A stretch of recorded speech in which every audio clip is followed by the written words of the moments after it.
chegando.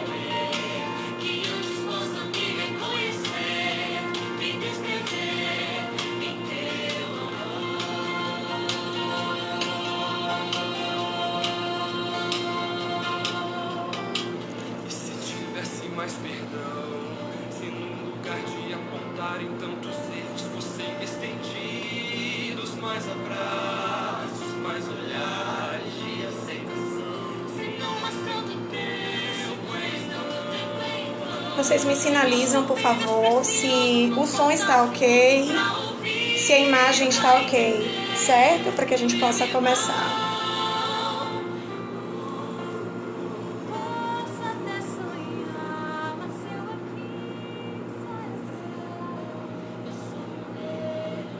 Estamos ok? Vocês me ouvem bem? Me veem bem?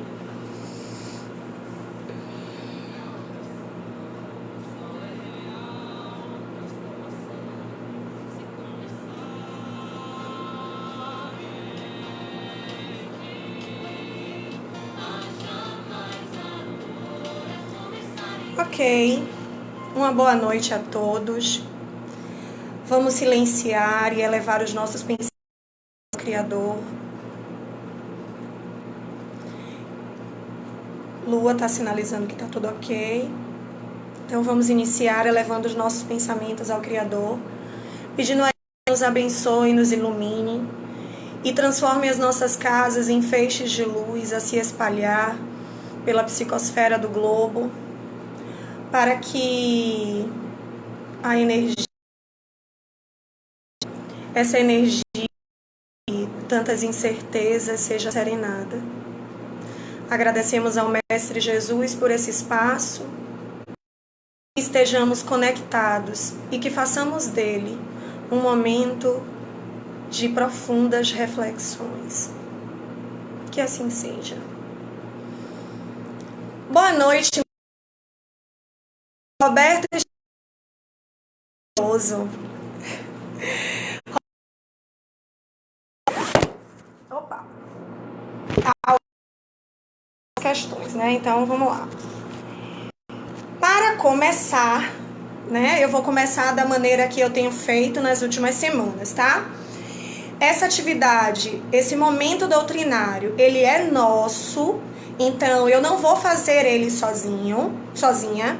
Eu quero construir ele com vocês, tá certo? O tema é bastante relevante, né? Um tema que socialmente tem nos tomado, né, muito tempo de reflexão. Então, a proposta não é dar receitas de bolo, né, e de repente, ao final de 1 hora, de 50 minutos, todos vamos ter nossos problemas resolvidos, mas vamos pensar em como tentar entender um pouco o que é ansiedade. Bom, primeira reflexão. Você conhece alguém ansioso? Respondam aí para vocês. Você conhece alguém ansioso? Você conhece alguém que pense mais no futuro do que no presente? Você é ansioso? Você pensa mais no seu futuro do que no seu presente? Seu pensamento é acelerado? Você conhece alguém que tem o pensamento acelerado?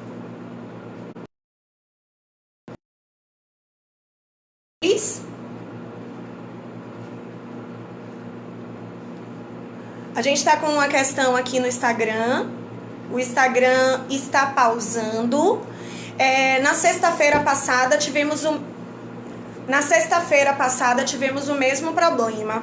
Então, acredito que seja uma instabilidade da internet ou o Instagram como plataforma, né, como uma rede, muito provavelmente pode estar sobrecarregada também. Aí vocês vão me sinalizando, tá? Porque eu já tô vendo aqui que tá travando. Vamos entender mais ou menos o que é a ansiedade, certo? Tem gente me dizendo aqui que já foi pior. Mas enfim, vamos entender. A ansiedade, ela é necessária. Alice, mas a ansiedade é necessária? Como assim? Eu tô fazendo terapia por conta da ansiedade. Calma, vamos pensar um pouco. Toda vez que eu me preparo para falar em público, toda vez que eu me preparo para fazer uma prova na escola, uma prova na faculdade, toda vez que eu me preparo para uma entrevista de emprego, chega lá na hora H, eu sinto meu coração acelerar, minhas mãos às vezes ficam trêmulas. O que é isso? Isso é ansiedade. Essa ansiedade, ela é prejudicial à minha saúde? De maneira alguma. Ela faz parte naturalmente do meu dia a dia. E ela é necessária. Por que essa ansiedade ela é necessária? Porque ela nos impulsiona. Nossa zona de conforto. Toda vez que eu me proponho a um desafio, como esse, por exemplo, que eu tenho vivido agora, o desafio de falar em público, o desafio de falar em público de uma maneira diferente. Por que de uma maneira diferente? Porque eu estou falando em público sem ver vocês, eu apenas posso ler vocês, né? E estou falando refém de uma ferramenta, que é movida à tecnologia, que pode falhar a qualquer momento. Então, isso gera em mim uma ansiedade. Essa ansiedade, ela não me paralisa. Ela me impulsiona a seguir, ok? Então, aí eu estou falando de uma ansiedade natural. Agora, quando é que a ansiedade deixa de ser saudável? A ansiedade deixa de ser saudável? Oi, Gil. Ó, deixa eu só fazer um paralelo aí, tá? Estou amando ver a participação da galera da Juventude Espírita do Cetrasc. Muito bom ver vocês presentes em todas as lives, tá? Muito feliz também ver nossas evangelizadoras e evangelizadores de infância e juventude. Isso me deixa muito feliz mesmo. Então, quando é que a ansiedade deixa de ser saudável? Quando é? Quem consegue me responder?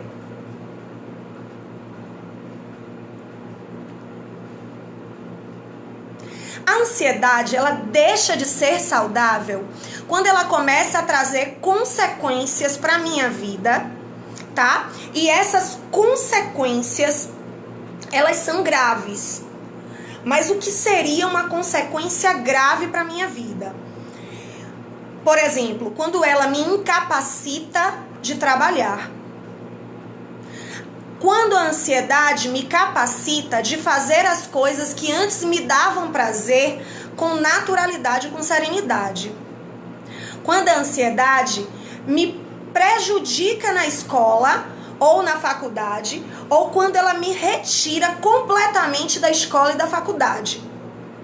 A ansiedade se torna doença, não consigo mais estar num lugar fechado, ou quando eu não consigo mais entrar num ônibus lotado, ou quando eu não consigo mais sair da minha casa, por exemplo. Da ansiedade que é natural, que me impulsiona, que vai gerar sintomas físicos em mim, para a ansiedade patológica, aquela que me paralisa ou aquela que não faz mais com que eu sinta prazer nas coisas corriqueiras. Entenderam até aí?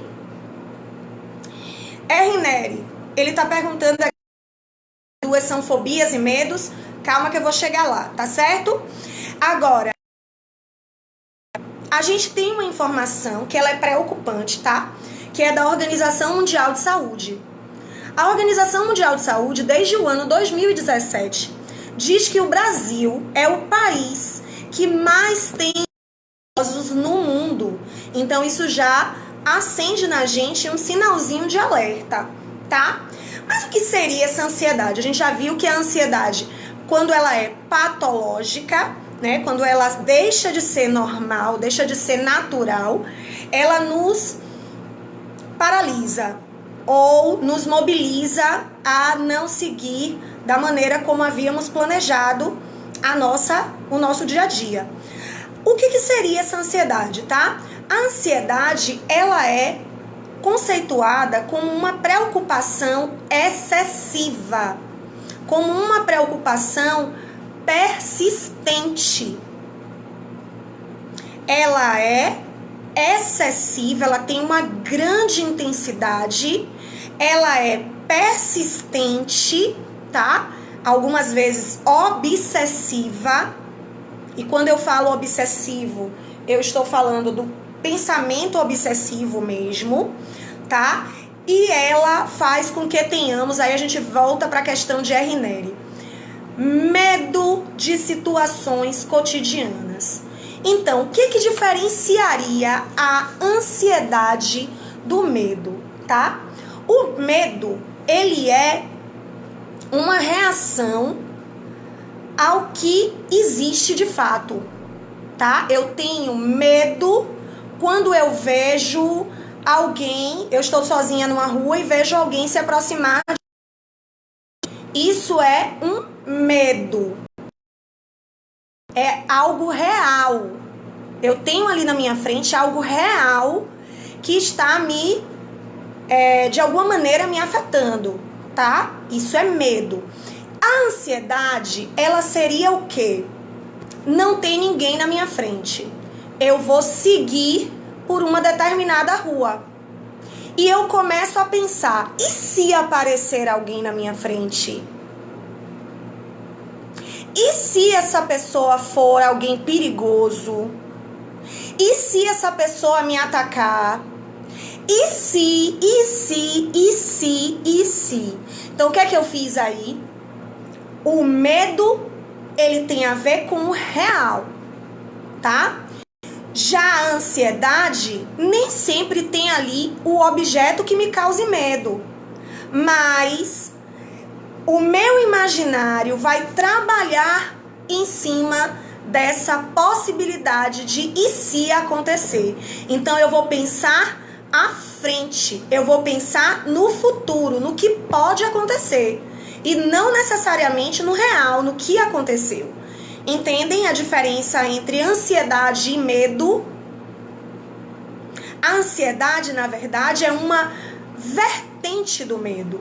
Mas Edelson diz assim, a ansiedade é um excesso de futuro. Sim, porque eu fico antecipando esse futuro com meus ICs. E nem sempre esses ICs são reais, tá? Diferente do medo, que ele tem um objeto real. Ele é concreto. A fobia... Bom, a fobia que Roberto, ele traz aí a fobia. A fobia, ela tem um objeto bem circunscrito, né? Eu tenho fobia, por exemplo, de barata. A barata, pensar na barata gera em mim ansiedade e gera em mim medo, tá? Ela é bem circunscrita. Eu não tenho fobia de rato ou de aranha, mas tenho de barata. E me causa um sentimento de pavor, de horror. Algumas pessoas têm fobia à injeção e causa nela sentimentos físicos, sensações físicas, perdão, e um medo, mas esse medo ele pode ser por ver uma fotografia, por exemplo, ou por ver num vídeo, ou por ver presencialmente. A fobia ela é mais circunscrita a algo, tá? Eu tenho uma fobia de algo. O medo não, o medo é mais amplo. Ele pode abranger mais objetos, né? Ou pessoas. Se alguém tiver o conceito aí, conceitos para trazer pra gente, vocês podem participar, tá? Vocês podem estar trazendo comentários. Agora, continuando as nossas reflexões, eu tô achando vocês muito calados hoje. Mas, continuando as nossas reflexões, certo? Quando é que a ansiedade, ela começa a nos preocupar? Né? Quando é que essa antecipação de futuro começa a nos preocupar? Quem consegue me dizer isso? Quando é que essa ansiedade, esse excesso de futuro começa a me preocupar? A gente já falou sobre os sentimentos obsessivos, excessivos, que vêm interferir na nossa vida cotidiana, certo? E aí me incapacitam de trabalhar, me incapacitam de estudar, de seguir a minha vida, certo? De seguir o meu dia a dia. E como é que eu percebo que eu tô ansiosa? Que sintomas são esses que eu tenho, que são sintomas ansiosos? Existe um que é bem comum na infância e que muitas vezes ele perdura até a vida adulta. Existe, na verdade, na infância, existem alguns que a gente já identifica, então a gente pode dizer que a ansiedade, ela está conosco muitas vezes desde o início da nossa vida presente, ou desde o início da nossa vida, né, dessa encarnação. Então, vocês estão dizendo algumas coisas, eu vou segurar aí e vou ouvir vocês daqui a pouquinho. Mas existem alguns sintomas que ele acompanha a gente desde a infância. Por exemplo, a criança que rói unha, a criança que morde o lápis, a criança, quantas coisas, né? Roer unha, morder o lápis, dorme mal, a criança que dorme mal, a criança que arranca fios de cabelo, ou a criança que está sempre inquieta. Seriam sintomas de ansiedade na infância. Alice, esses sintomas só aparecem na infância? Não.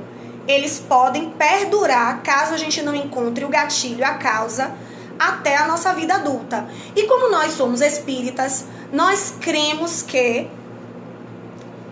esses sintomas que surgem na infância, eles podem ser reflexo também de algo que foi vivido no passado. Nesse passado que a misericórdia divina nos faz esquecer. Morder os lábios também é comum na infância. Isso nós estamos falando de sintomas que são leves, né? Leves. Roer unha, morder lápis, morder lábio, comer papel. Comer papel, temos também. Então, isso tudo seriam sintomas leves, que nos chamam a atenção, que acendem na gente sinais de alerta. Sim, acendem sinais de alerta, tá? A gente precisa ficar atento, principalmente na infância. Agora, e outros sintomas de ansiedade existem? Existem. Por exemplo, estamos agora numa ferramenta que é muitas vezes geradora absurda de ansiedade. São 3. Nós temos WhatsApp, Instagram, Facebook, eu diria também YouTube. Temos 4. Então existem aí, a tecnologia, as redes sociais, que tem também desencadeado processos. Congela aí que eu vou falar sobre isso. Agora, quais seriam os outros sintomas de ansiedade? A inquietação, enxergar perigo em tudo, a história do e se, comer excessivamente na tentativa de preencher um vazio que não será preenchido por comida, porque é um vazio emocional. Dificuldade de dormir, falta de ar, como a Eliana trouxe, dores musculares, principalmente, gente, nessa região do pescoço, essa tensão nas costas, parece que a gente está carregando o mundo sobre as nossas costas, não é? Tem também o pensamento acelerado, esse pensamento que não para, a gente está cozinhando e está pensando na roupa que tem para lavar, no filho que tem que fazer atividade, o não comer que Gilzane lembrou aí a gente agora, o bruxismo que Edelson traz, o bruxismo que é esse de ranger os dentes, principalmente enquanto dorme. Temos também o perfeccionismo, em ser detalhista o tempo todo e muitas vezes almejando algo que é impossível alcançar. Tem o que Ana traz para a gente, está parado e se balançando. Temos aqui também fome sempre, ficar sem dormir. Márcio Lacerda diz que é quando eu penso tanto no futuro que esqueço no presente, é esse pensamento sempre mais adiante. Temos falta de ar. Temos a asfixia, a sensação de estar sufocado. Eu vi no Instagram do Cetras que a imagem de um homem com a máscara, né? O quanto que isso nos move, né? De ter aquela sensação de que falta o ar. Temos a boca seca, as mãos frias, as mãos trêmulas, náusea, diarreia, síndrome das pernas inquietas, o balanço nos pés. Vocês são ótimos, porque vocês estão trazendo até mais coisas que eu não tinha pensado, adoro. Então, olha só quanta coisa é sintoma de ansiedade. Agora, eu posso dizer, por exemplo, né, que eu tenho só a falta de ar e que eu sou ansiosa? Não, gente, de jeito nenhum. Eu preciso avaliar o que é que tem causado a minha falta de ar. Pode ser algo no meu sistema respiratório, por exemplo, tá? Então, para eu dizer que sou ansiosa, primeiro eu vou precisar de uma avaliação. Uma associação de sintomas. Eu roo unha, eu tenho preocupação em excesso, eu não estou dormindo bem, eu tenho várias sensações de que meu coração tá saindo pela boca, tenho dor no peito, dor nos ombros, eu sou ansioso. Gente, a gente precisa ouvir um profissional da área de saúde para que ele diga pra gente, olha, não, você é ansioso ou você não é, você tem alguma outra questão que precisa de atenção e de cuidado, tá? Então a gente precisa sempre ter isso em mente, de não fazer um possível diagnóstico, tá? Até porque a ansiedade, ela pode estar relacionada, ela pode ser só uma perninha de outros transtornos, tá? Então, por exemplo, uma pessoa que tem transtorno obsessivo compulsivo, ela é uma pessoa naturalmente ansiosa, mas a ansiedade, ela é secundária para essa pessoa, entendem? A ansiedade não é ali o principal. O principal é o transtorno obsessivo compulsivo, tá? Então, quando o médico essa pessoa vai tratar da ansiedade como secundária, ele vai tratar o transtorno obsessivo compulsivo, tá? Uma pessoa vivendo um processo depressivo, ela pode estar ansiosa? Sim. A ansiedade ali, ela é secundária, tá? Então, quem é que vai fazer esse diagnóstico? Quem vai fazer esse diagnóstico é um profissional da área de saúde mental. A gente tem visto aí, e isso é grave, eu não posso deixar de falar de ansiedade e fazer esse alerta. A gente tem visto muito do autodiagnóstico. A gente machuca o pé, né? E a gente, quando machuca o pé, o que a gente faz? O pé inchou, tá doendo muito, eu não consigo colocar no chão.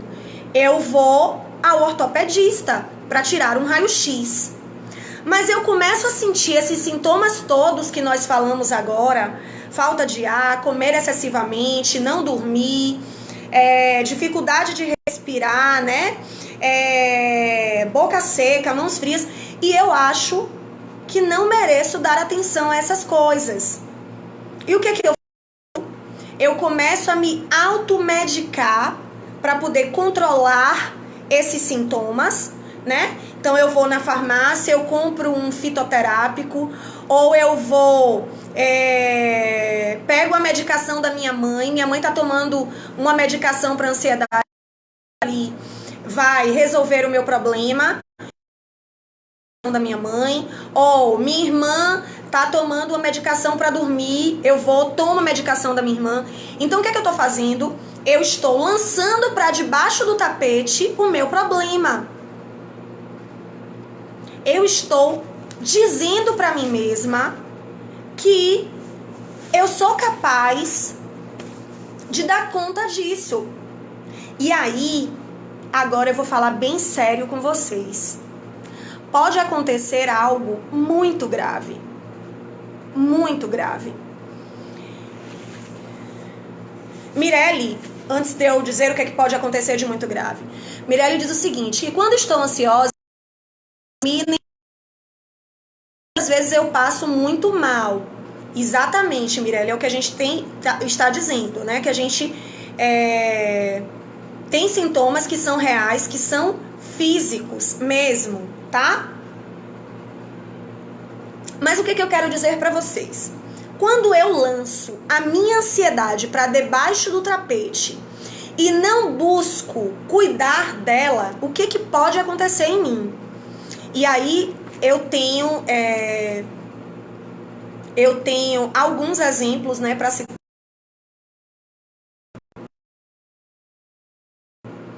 A gente viu, né, algumas celebridades que... Aliás, eu não vou citar esse não. Desisto. O bom do ao vivo é que a gente pode não citar, pode repensar. Mas, por exemplo, o que é um ataque de pânico, que seria o ápice da ansiedade. É quando a minha ansiedade já não tem mais para onde ir. Eu tô ali na minha panela de pressão, juntando tudo, né? Eu estou colocando tudo para debaixo do tapete, não estou cuidando, estou tendo esses sintomas todos, estou há dias sem dormir, trabalhando muito, pensando demais no futuro, esquecendo de viver o presente, gerando oscilações de humor, como o Edelson traz pra gente. E aí, de repente, algo acontece. Muitas vezes, esse algo não é nem tão... Aparentemente, não é nem tanto... Mas acontece algo que desencadeia em mim um conjunto de sintomas mais graves e que me confundem. Por exemplo, começo a ter palpitações absurdas, sinto que o meu coração vai sair pela boca,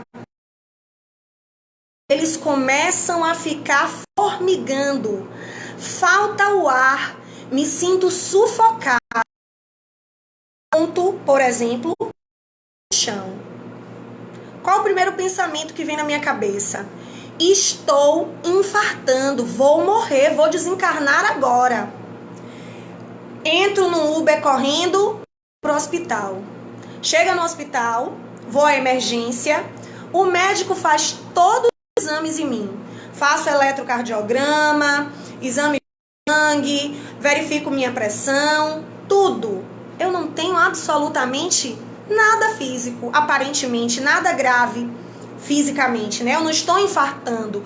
Então o que eu tô tendo? Aí o médico olha para mim e diz: uma crise de ansiedade ou um ataque de pânico. O que meu corpo está dizendo com isso? Olha, já deu. Você já passou de todos os limites possíveis. Eu já te enviei vários sinais. Olha, não tá bem. Se enxergue, freia. E eu negligenciei eles. De repente vem algo fulminante que me desestabiliza, me tira do chão e aí eu vou parar no hospital. O médico me diz que eu estou tendo um ataque de pânico. E ainda assim, eu sigo negligenciando os meus sintomas. O que vai acontecer? Com o tempo, esses sintomas eles vão se agravar a ponto de ficarem insuportáveis. E aí a gente vê muitas pessoas se afastando de real do trabalho. Por quê? Porque conviver socialmente ficou difícil. Porque sair de casa ficou difícil. Porque um ataque de pânico, gente, muitas vezes ele nem dura muito tempo. Às vezes são frações de segundos. Às vezes são minutos. Mas ele é tão assustador, você tem a sensação tão grande de morte ali, que você não quer sentir ele de novo. Então, como você não quer sentir ele novamente, o que você faz? Você começa a evitar as situações que lhe causam esse desconforto.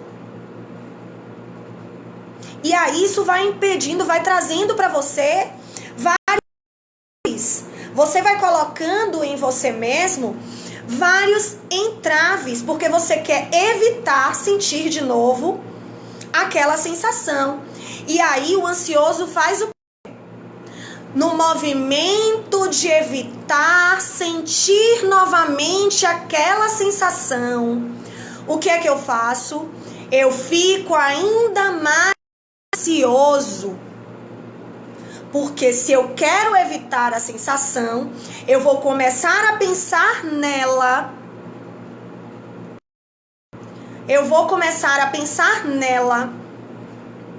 Tanto que eu vou começar a viver o tempo todo na evitação.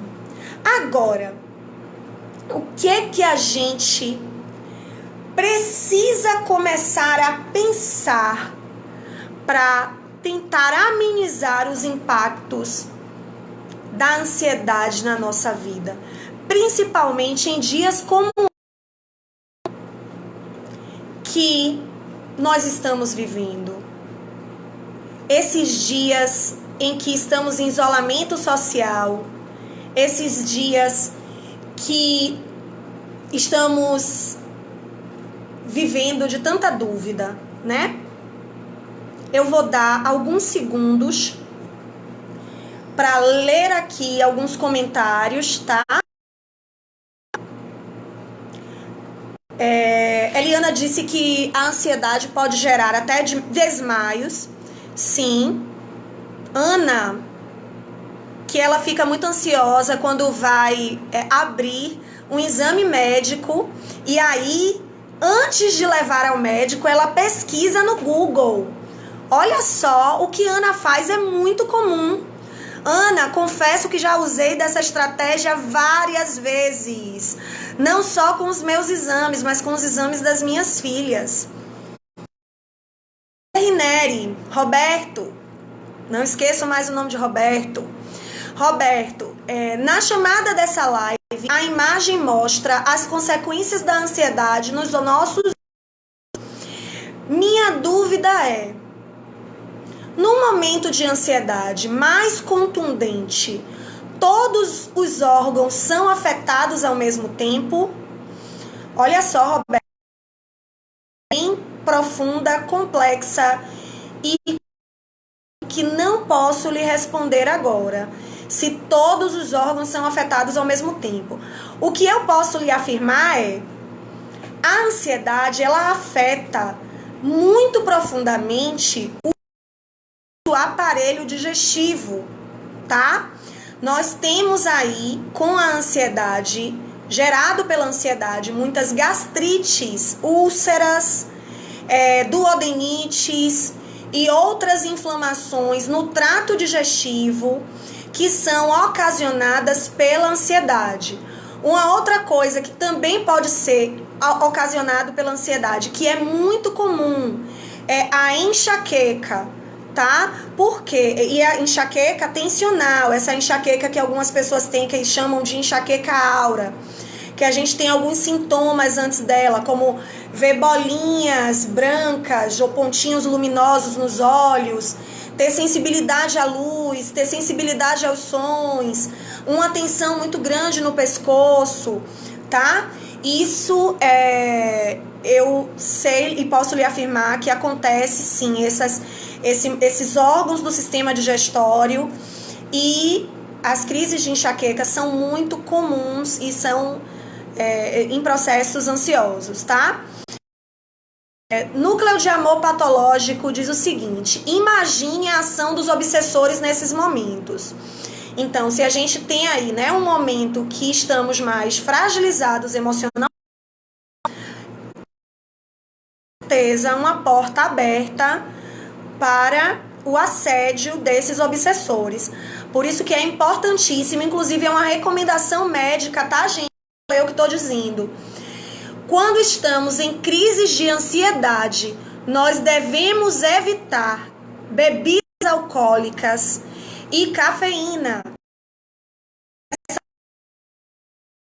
São inimigas do ansioso, tá? Bebidas alcoólicas e cafeína são substâncias que aumentam os nossos fatores ansiosos. Lua, ela diz que já viveu uma situação, provavelmente de pânico, né? E foi uma das piores coisas dela. Sem dúvida, Lua, é uma sensação que ela, como eu disse anteriormente, ela leva alguns segundos ou minutos, mas é uma das piores sensações da nossa vida. Ansiedade não é falta de tempo. Verdade, Ilma, com certeza. Então, vamos seguir nossas reflexões. Pronto, não tenho mais nenhum comentário aqui para ler, mas vamos pensar um pouquinho. Quando é que eu devo buscar ajuda médica? Ou quando é que eu devo buscar ajuda numa casa espírita? Eu posso ajuda para ansiedade na casa espírita? O que vocês acham? Eu posso vir para o centro buscar ajuda para uma crise de ansiedade? E aí eu falo de qualquer situação ansiosa, tá? Não precisa estar numa crise mais grave, não. Posso? Ou devo? Eu sou espírita. Estou extremamente ansiosa, tá? Eu devo buscar auxílio de uma casa espírita? Sim, devo, com toda certeza. O atendimento fraterno numa situação de ansiedade, ele é imprescindível. Ele é imprescindível. Esse meu tratamento, né, no atendimento fraterno, esse tratamento espiritual, a aplicação de passe, a fluidoterapia, eu vou associar ele também a outras coisas, tá? Quais são as outras coisas? Não é só de ansiedade, não é mais aquela ansiedade roer unha, não é mais aquela ansiedade de só me dar uma dor muscular aqui, outra ali. Não, é uma ansiedade mais séria, uma ansiedade que está me trazendo pensamentos obsessivos, uma ansiedade que está me gerando tristeza, desânimo, pensamento suicida. Eu vou associar esse atendimento fraterno, tá, a outras coisas. E uma das principais, além do tratamento com um profissional da área de saúde, tá, é o conhecer a mim mesma. Alice, como assim? Gente, a ansiedade, ela não vai surgir na sua vida, na minha vida, do nada, tá? Ela tem um gatilho. Ela tem um conjunto de fatores que tem me tornado, que tem gerado em mim esses sintomas. Eu preciso, num primeiro momento, identificar qual é esse gatilho. Para eu identificar qual é esse gatilho, eu preciso participar de um projeto proposto pela espiritualidade, lá com Kardec, durante a construção dos livros da codificação. e lá proposto por Jesus há mais de 2000 anos atrás, que é o quê? O conhecer a mim mesma. Para eu identificar em mim o que me mobiliza a ficar ansiosa, eu preciso me conhecer.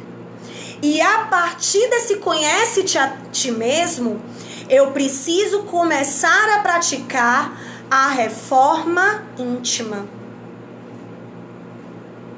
Eu preciso começar a modificar os meus maus hábitos, as minhas más ações, a identificar os meus vícios e começar a cuidar deles com a atenção que eles merecem.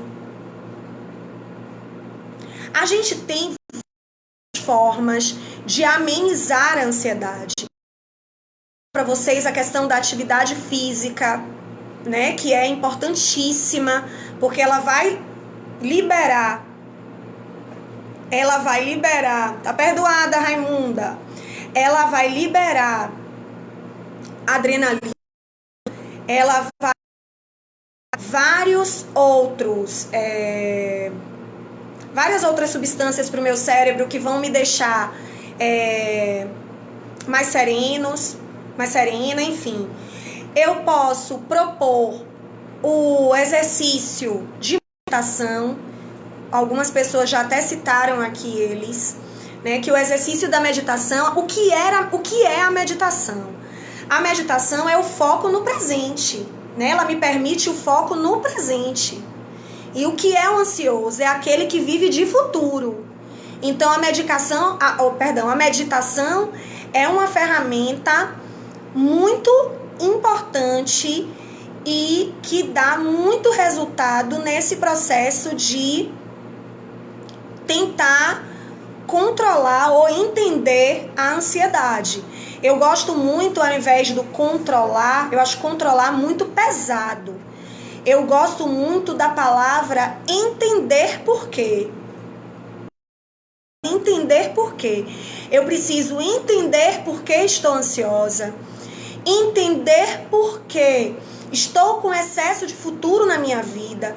Por que não tenho vivido o presente. Tá? Então eu já trouxe para vocês aí como tentar entender atendimento fraterno, o passe, evitar álcool, cafeína, atividade física, ouvir boas músicas, alimentação saudável, exercícios de relaxamento. Olha só quanta coisa. E observem que todas essas coisas estão muito voltadas para o eu, não é? Eu. Ó, reforma íntima. Não é? Perceberam aí como a gente tem várias dicas e muito boas explicações. Participem, podem seguir participando. Nós temos ainda 5 minutos, tá? Antes de eu encerrar, eu queria deixar para vocês a indicação, né, de o culto do Evangelho no Lar. Eu tenho trazido isso em muitos momentos, né, nossos aqui, mas eu acho ele imprescindível também nesse momento que a gente tem vivido, né, e seria importante se a gente conseguisse intensificá-lo em nossos lares, né, para que a gente consiga ter um momento de escape, um momento de reflexão. Alice, mas eu moro com 10 pessoas e só 5 querem fazer, faça com as 5. Alice, eu moro sozinha, faça você e os espíritos. Alice, eu moro com minha filha de 2 anos, faça você e sua filha de 2 anos. É um momento, gente, a leitura do Evangelho é um momento em que eu consigo refletir sobre, trazendo o Evangelho para mim, refletir sobre mim, sobre as minhas ações, sobre quem eu sou. Para eu entender por que eu estou ansiosa, eu preciso me conhecer. A resposta, ela está sempre em nós. A gente não deve buscar a resposta. A resposta está em nós. O que me deixa ansiosa não necessariamente vai ser o que deixa Mirelle ansiosa, por exemplo, ou o que deixa Raimunda ansiosa. A ansiedade não vai se apresentar em mim da mesma maneira que vai se apresentar em Ilma. O meu escape para a ansiedade muitas vezes não é o mesmo que Mirelle, que está me dizendo aqui que o que ajuda ela a conter a ansiedade é cantar. Para mim, o que me ajuda a conter a ansiedade é falar. Num ataque de pânico, por exemplo, eu ia falar isso lá, mas aí a fala de Mirelle me fez relembrar. Obrigada, Mirelle. Num ataque de pânico, por exemplo, existe uma recomendação que ela diz o seguinte: quando a gente está tendo um ataque de pânico, né, súbito, ele vem, muitas vezes ele não manda nenhum aviso, ele me deixa sem ar, ele tira o chão dos meus pés, ele me faz ter uma sensação de morte iminente. A gente precisa focar na respiração. Foquei na respiração, ó, contei 1, 2, 3, 4, 5, inspirando, seguro, 4, 3, 2, 1, expiro. Começo a me apegar seguindo esse processo de respiração, porque quando eu conto, eu começo a manter o controle dessa minha respiração que está acelerada. Eu começo a me apegar também, ó, ao que eu tenho de referência material ao meu redor. Eu vou olhar para a parede, eu vou olhar para as pessoas, eu vou começar a dizer mentalmente o que é que tem na minha frente, tudo numa tentativa de me apegar ao ataque de pânico. É um excesso do futuro do que é irreal, tá? Num processo de realidade, eu estou ali, não me falta, não tem ali menos oxigênio do que teria normalmente. Então ele é irreal. Então eu preciso voltar a me apegar a aspectos reais. E, assim, o nosso horário está chegando. Eu queria muito agradecer a presença de vocês, certo? Agradecer de verdade a participação de todos, que tem feito esses momentos, né, bastante ricos, em que a gente tem podido estar mais próximo, tem podido trocar, tem podido matar um pouco a saudade uns dos outros, e temos feito, né, a conexão com essa casa, né, o Cetrasc, que nos acolhe, que está para todos nós como um grande lar. E vamos pedir que a espiritualidade que atua nessa casa possa nos cercar, seguir nos cercando de amor, de afeto, seguir cercando de proteção, de cuidado, e que a gente possa compreender um pouco mais o que acontece conosco enquanto estamos ansiosos. Muito obrigada a todos. Nelma, eu vou disponibilizar essa live no Instagram e no Facebook. Então, se você quiser ver a live ver a live porque você chegou agora, volta lá, tá? Mirelle, muito bom que você tenha assistido. Muito obrigada a todos os jovens da GEDAC, a todos os evangelizadores da nossa casa. Uma boa noite a todos, que Jesus nos abençoe.